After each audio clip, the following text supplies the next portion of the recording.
Hello, traders. Today is Wednesday, May 6th, and this is my analysis for the US dollar index, and we're on the daily time frame to start with. So last night, Trump made an announcement, caused the dollar to push down very hard in the Asian session, as you can see. Now, I still think this could be a wave C, a wave B. I still think it could end up rejecting these lows and, end up pushing back up. A lot of times these Trump announcements, within a day or so, prices all the way back to where it started before he opened his mouth. So I really wouldn't be surprised if this thing, turned into a big spike candle by the time the candle closes in about 13 hours from now.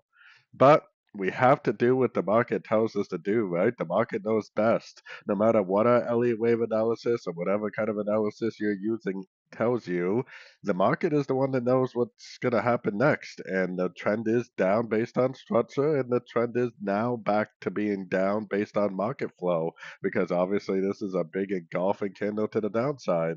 So technically, we really should be looking for shorts. The trend is your friend, and the trend is definitely down. So going down to the 1 hour time frame, structure on the 1 hour time frame is right here.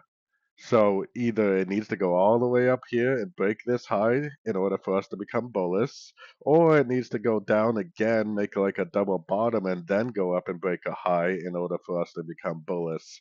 Otherwise, like I said, the trend is your friend. I mean, this thing could go up, bounce from a Fibonacci level, and keep on going down.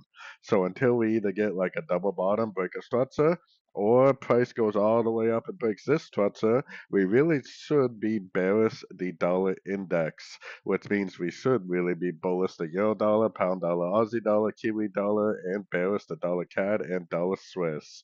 Gold, as always, does whatever gold wants to do. So anyways, don't forget to like and subscribe, and as always, thank you for watching and happy trading.